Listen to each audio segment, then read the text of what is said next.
Menimbang bahwa berdasarkan pertimbangan hukum di atas, hakim berpendapat tindakan penahanan yang dilakukan oleh termohon terhadap pemohon tidak memenuhi syarat subjektif sehingga sudah sepatutnya dinyatakan tidak sah.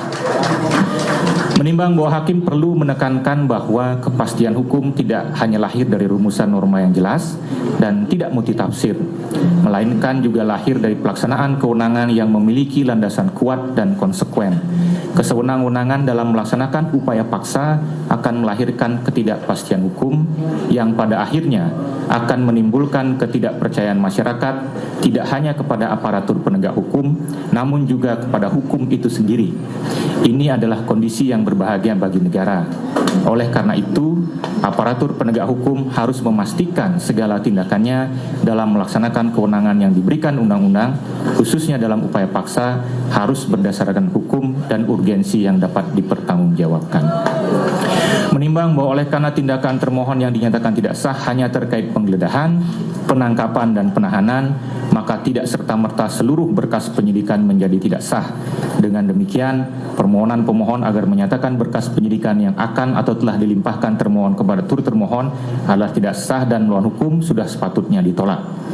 Menimbang bahwa oleh karena saat ini pemohon tidak berada dalam tahanan, maka permohonan agar memerintahkan pemohon dibebaskan dari rumah tahanan Tahtimah Polda Metro Jaya sudah tidak relevan lagi sehingga sudah sepatutnya ditolak. Menimbang bahwa objek yang diperiksa oleh pengadilan negeri dalam pra-peradilan adalah mengenai sah atau tidaknya pelaksanaan upaya paksa, yang salah satunya penahanan, bukan untuk memerintahkan agar penuntut umum tidak melakukan penahanan. Keputusan turut termohon yang tidak melakukan penahanan terhadap pemohon sepenuhnya adalah kewenangan turut termohon dengan didasari pertimbangan yang telah diuraikan dalam jawabannya. Dengan demikian, permohonan agar pengadilan memerintahkan turut termohon tidak menerbitkan surat perintah penahanan terhadap diri pemohon bukanlah kewenangan pra-peradilan sehingga sudah sepatutnya ditolak. Mengenai permohonan agar pengadilan memulihkan harkat, martabat dan nama baik pemohon seperti keadaan semula, hakim mempertimbangkan sebagai berikut.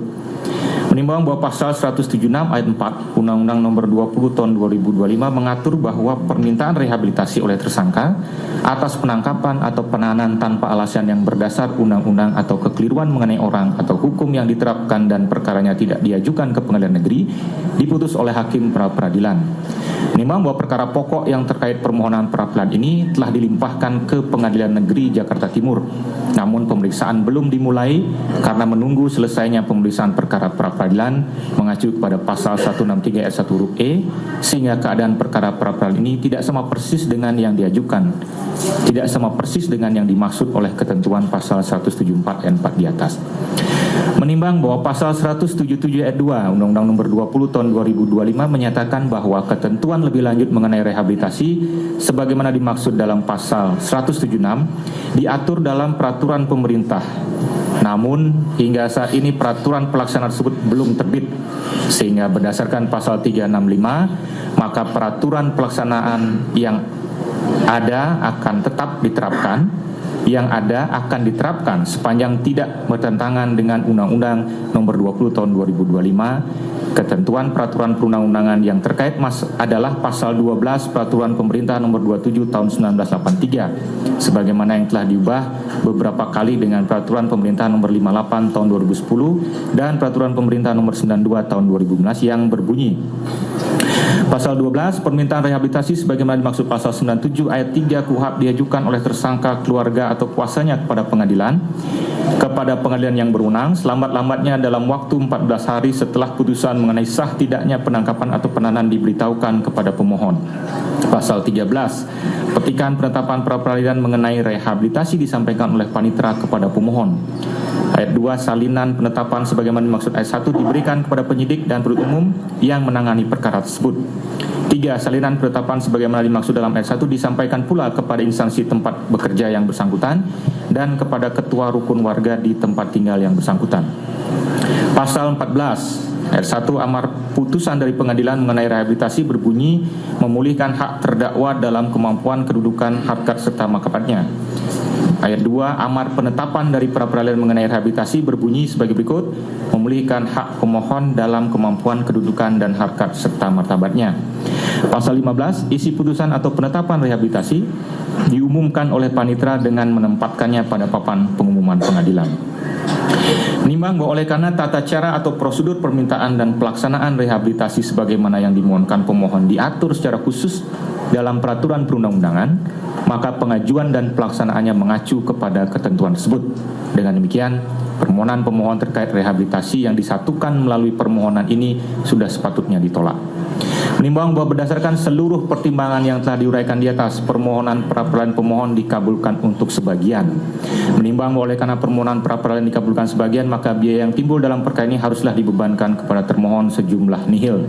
Mengingat pasal 1, angka 17 dan 18, pasal 33, pasal 17, pasal 19, pasal 21, Undang-Undang Nomor 8 Tahun 1981, pasal 176, pasal 177, pasal 361, Undang-Undang Nomor 20 Tahun 2025, dan peraturan perundang-undangan lain yang bersangkutan mengadili: 1. Mengabulkan permohonan pra-peradilan pemohon untuk sebagian. 2. Menyatakan penggeledahan yang dilakukan termohon terhadap pemohon berdasarkan surat perintah penggeledahan rumah dan tempat tertutup lainnya nomor SP Rumah TAP 373/6 Romawi Res .124/2026 Ditreskrimum Polda Metro Jaya tanggal 18 Juni 2026 adalah tidak sah. 3. Menyatakan penangkapan yang dilakukan oleh termohon terhadap pemohon berdasarkan surat perintah penangkapan nomor SP Kap 7036 Res 1.14/2026 Ditreskrimum Polda Metro Jaya tanggal 19 Juni 2026 adalah tidak sah. 4. Menyatakan penahanan terhadap pemohon berdasarkan surat perintah penahanan nomor SP Han 458 6 Romawi Res 1.14/2026 Ditreskrimum Polda Metro Jaya tanggal 19 Juni 2026 adalah tidak sah. 5. Membebankan kepada pemohon untuk membebankan kepada termohon untuk membayar biaya perkara sejumlah nihil. 6. Menolak permohonan pemohon untuk selebihnya. Demikianlah diputuskan pada hari Selasa tanggal 17 Juli 2026 oleh Ketua Darmawan Esa, Hakim Pra-Peradilan pada Pengadilan Negeri Jakarta Selatan, dan diucapkan dalam sidang terbuka untuk umum pada hari dan tanggal itu juga oleh hakim tersebut dan dibantu oleh Bagus Setiawan, Eko Suryono SHMH, panitera pengganti, serta dihadiri oleh pemohon dan kuasanya, kuasa termohon serta kuasa turut termohon. Demikian putusan atas permohonan saudara pada pemohon, termohon, dan kuasa turut termohon. Dengan telah selesainya pembacaan putusan ini, dari sebelumnya ini ada perbaikan sedikit ya. Kami berusaha menyediakan salinan putusannya sesegera mungkin. Nanti bisa diambil, tapi kami perlu waktu untuk administrasinya ya. Bersabar saja dulu. Setelah selesai pembacaan ini, maka kami nyatakan persidangan pra-peradilan nomor 99 selesai dan ditutup. Kawan-kawan semua, bapak-bapak, ibu-ibu sekalian, kawan-kawan semua, kita memulai press conference ini. Pertama-tama kita ucapkan puji syukur kehadiran Allah Subhanahu wa taala atas putusan hari ini yang menurut kami ini memenuhi rasa keadilan. Ini adalah keadilan yang substantif, terlepas dari soal hukum acara yang digunakan, tetapi hakim menggali keadilan substantif dan fakta-fakta yang kemudian berlangsung. Karena itu, untuk mensyukuri ini, kita berikan kesempatan yang pertama kepada Mas Roy dulu untuk mengucapkan rasa syukur, dan kemudian nanti teknis-teknis hukumnya akan kami sampaikan, baik Pak Abdul Ghafur, saya maupun lawyer-lawyer lain termasuk Bu Suraya. Silakan Mas Roy menyampaikan apa yang ingin disampaikan. Ya. Bismillahirrahmanirrahim. Assalamualaikum warahmatullahi wabarakatuh. Waalaikumsalam warahmatullahi wabarakatuh. Pertama-tama alhamdulillah, hari ini Selasa 7 Juli 2026 adalah dimulainya babak baru dari hukum Indonesia. Laboratorium hukum di Indonesia dengan menggunakan tata perundang-undangan yang baru, meskipun tadi pertimbangannya tetap menggunakan yang lama, itu sudah kita mulai hari ini. Dan tentu saja sama seperti tadi yang Bang Refli sampaikan, kita yang pertama patut bersyukur kepada Tuhan Yang Maha Kuasa, Allah Subhanahu wa taala, yang telah dengan secercah harapannya memberikan kita semangat, memberikan kita asa, memberikan kita niat untuk memperbaiki hukum negeri. Ini hukum bukan untuk saya, bukan untuk Roy Suryo dan tim kuasa hukum Tokham yang hari ini mendampingi saya. tetapi adalah untuk kita semuanya. Juga untuk sahabat-sahabat pejuang kami yang ada di seberang sana, yang ada untuk Bu Dr. Tifa, yang ada untuk Bu Kurnia, yang ada untuk Mas Rustam, dan juga untuk Pak Rizal Fadila. Ini adalah untuk kita semuanya. Yang kedua, kami ingin mengaturkan terima kasih atas kebijakan yang luar biasa, pertimbangan kepada hakim tunggal, ya. Kalau tidak salah namanya Pak Ketut, ya, kalau tidak salah.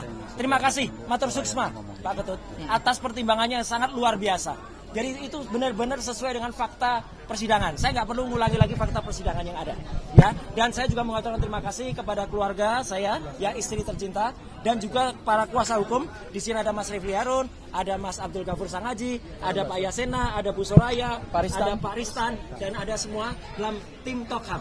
Jadi tim Tokham adalah bukan hanya terbatas saja. Silakan untuk teman-teman kuasa hukum yang lain, untuk lawyer yang ingin bergabung, silakan. Kita bersama-sama ingin menegakkan kebenaran.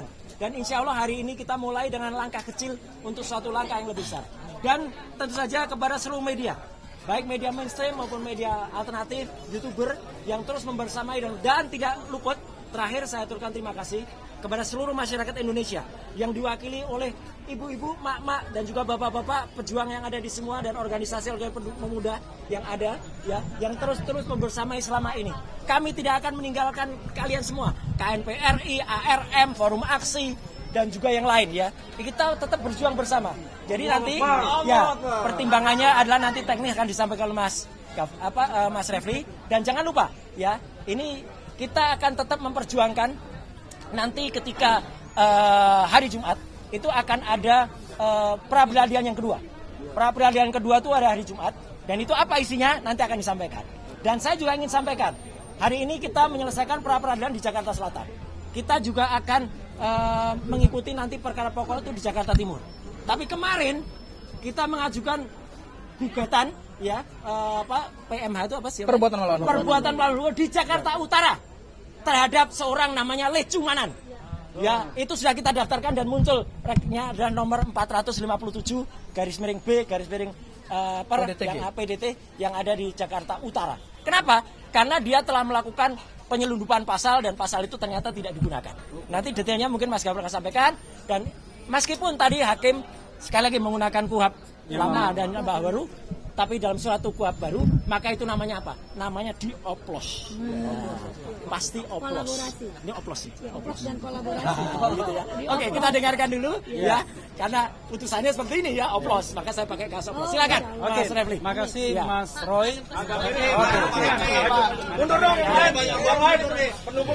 Terima kasih Mas Roy sudah menyampaikan sesuatu hal. Nah, saya ingin memberikan penghargaan kepada rekan lawyer yang lain, Bu Soraya, yang juga menjadi bagian dari tim kami, tim Tokham, ya, tim Mas Roy. Silakan Bu Soraya menyampaikan sesuatu yang mungkin ingin disampaikan. Terlebih dahulu, silakan. Assalamualaikum warahmatullahi wabarakatuh. Waalaikumsalam. Hari ini kita buktikan bahwa salah satu dari hakim tunggal kita yang menyelenggarakan proses persidangan Rapid ini betul-betul bijaksana, betul-betul menempatkan kebenaran, keadilan di negeri kita ini. Amin. Dan ini bukan untuk Pak Roy dan yang lain, tapi untuk seluruh anak negeri, anak bangsa yang merasa diintimidasi, yang merasa hak-haknya dilanggar. Kita buktikan hari ini, kemenangan perjuangan itu masih hidup dan masih menyala di negeri ini. Untuk sementara, untuk selanjutnya saya serahkan kepada tim lawyer kita yang lain. Bang Erha. Ya. Selanjutnya Bang Erha. Oke, ya, saya ingin memberikan kesempatan kepada rekan lawyer yang lain, yaitu Ristan. Hei Bang Ristan, mantap. Semangat. Sini. Oke.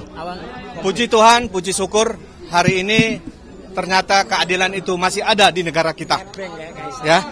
Jadi acara pra peradilan selama 7 hari kita sudah berjalan dengan lancar. Pertama-tama kita mengucapkan kepada hakim tunggal yang melakukan pekerjaannya begitu baik dan lancar, dan ternyata keadilan itu masih ada hingga hari ini. Mudah-mudahan di perkara berikutnya, perkara pokok dan lainnya, ini berjalan dengan baik dan lancar sesuai dengan harapan kita. ini masih perjuangan kita masih terus. Ya. Masih panjang. Nah, itu kita doain aja semoga kedepannya lebih bagus dan berhasil. Amin. Ya. Saya mau sebenarnya memberikan kesempatan kepada ada tim lain, Pak Yasena, tapi Pak Yasena nggak di tempat ya. Oke, ya sudah. Saya berikan kesempatan pada Abdul Ghafur. Silakan. Oke. Ya, Mas Roy dan rekan-rekan media yang saya hormati, alhamdulillah putusan pra peradilan hari ini telah menjawab harapan publik bahwa penegakan hukum dalam perkara kasus ijazah palsu mantan Presiden Joko Widodo dan sekaligus menjawab kebohongan yang selama ini diglorifikasikan oleh pihak sebelah, oleh kubu sebelah, bahwa ternyata adalah perintah penangkapan, penahanan, penggeledahan itu tidak sah secara hukum sehingga patut untuk dinyatakan batal demi hukum. Itu poin yang pertama. Poin yang kedua adalah ini adalah kemenangan penegakan hukum. Bukan kemenangan Mas Roy, bukan juga kemenangan kami kuasa hukum. Tetapi kemenangan penegakan hukum karena perkara Mas Roy ini menjadi laboratorium hukum baru. Karena kita masuk dalam rezim KUH pidana baru, sehingga apa yang kemudian kita titipkan lewat perkara ini kemudian bisa menjadi pembelajaran supaya penegakan hukum ke depan harus dilakukan secara proper, due process of law, dan tentu harus mengedepankan prinsip hak asasi manusia. Nah, apa yang dilakukan oleh Polda Metro Jaya dengan penangkapan, penahanan, dan penggeledahan itu sesuatu yang sebenarnya kita melihat dari awal adalah sesuatu yang hanya untuk memenuhi kepentingan dari kubu sebelah. Karena jauh sebelum penangkapan, penahanan itu dilakukan, ada satu organisasi advokat, kita sebut saja Peradi Bersatu, yang sudah menekan Polda Metro Jaya sehingga harus dilakukan penangkapan dan penahanan. Dan penangkapan dan penahanan itu justru oleh Polda Metro Jaya tidak dilakukan dengan dasar yuridis yang kuat, argumentasi hukum yang kuat, tetapi hanya karena adanya tekanan politik, adanya pressure dari kelompok-kelompok yang tidak berkepentingan dengan penegakan hukum ini, tetapi kemudian itu diakomodir. Ini sesuatu yang sangat kita sayangkan. Dan hari ini telah ditunjukkan kepada publik Indonesia bahwa dua lembaga penegak hukum, yaitu Kejaksaan Agung Republik Indonesia melalui Kejaksaan Tinggi DKI Jakarta dan Kejaksaan Negeri Jakarta Selatan tidak melakukan penahanan. Dan hari ini yang kedua adalah Pengadilan Negeri Jakarta Selatan untuk pokok perkara pra peradilan, penangkapan, penahanan, dan penggeledahan. Ternyata juga permohonan kami dikabulkan. Artinya dinyatakan tidak sah. Kemudian yang ketiga, nanti penjelasannya akan lebih akurat dari Bang Refli. Yang ketiga adalah hari Jumat tanggal 10 Juli 2026 kami sudah akan memulai lagi pra peradilan yang baru untuk menguji pasal 32 Undang-Undang ITE yang menurut kami itu adalah pasal penyeludupan, pasal entertain yang tidak diperkuat dengan bukti-bukti permulaan yang cukup, sehingga nanti kita buktikan dalam pra peradilan apakah dasar penetapan tersangka menggunakan pasal 32 Undang-Undang ITE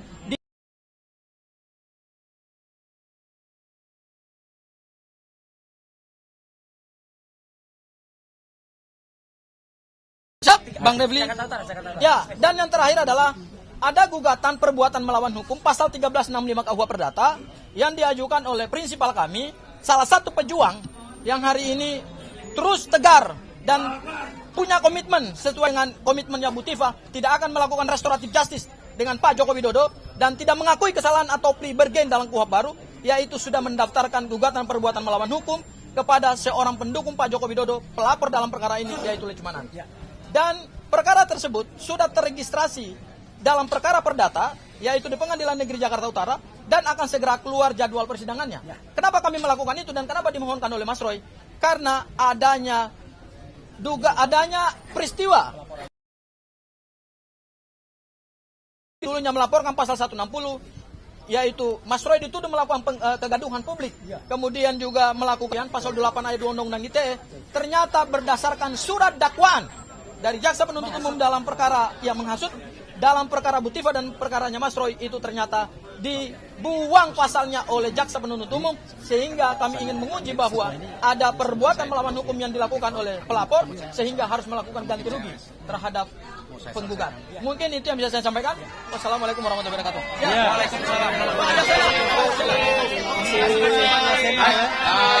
Terima kasih. Saya menambahkan ya. saya menambahkan terkait dengan masalah nama baik, ya, nama baik Bapak Roy Suryo, ya, yang tercemar dalam kaitan penangkapan, penahanan dan penggeledahan. Tadi berdasarkan putusan hakim nanti dilaksanakan terpisah. Kita akan ajukan untuk rehabilitasi nama baik dari Bapak KRMT Roy Suryo Noto Diprojo, ya, agar bisa pulih kembali nama baiknya, jangan sampai tercemar dan tidak ada perbaikan sama sekali. Adapun mengenai masalah biayanya, nanti kami usulkan lebih lanjut berdasarkan putusan hakim tadi disampaikan, dilakukan secara terpisah. Demikian. Terima kasih. Assalamualaikum. Ini terakhir. Closing, kesimpulan. Sekaligus ini kami perkenalkan beliau adalah koordinator untuk Mas Roy dalam tim Tolham. Beliau koordinatornya. Waduh. Nggak ada pemecatan Bang Refli, nggak ada. Ya, itu menjawab isu. Ya, kawan-kawan semua, Assalamualaikum warahmatullahi wabarakatuh. Ya, kita patut berbahagia dan berbangga hari ini, tetapi yang saya ingin garis bawahi, perjuangan kita itu masih panjang. Masih ada nanti Jumat kita memulai pra-peradilan yang baru. Nah, pra-peradilan yang baru ini akan menentukan pokok perkara nanti.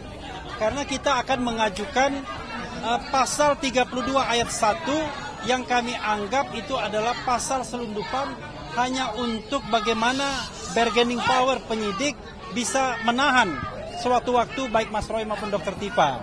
Karena itu kita akan ajukan, kita berusaha insya Allah rontokkan pasal ini, karena pasal ini paling tidak menurut kami tidak disertai dengan fakta dan peristiwa yang sesungguhnya. Tidak disertai dengan dua alat bukti yang cukup. Itu perjuangan kita yang harus kita jalani berikutnya dan mohon dukungan.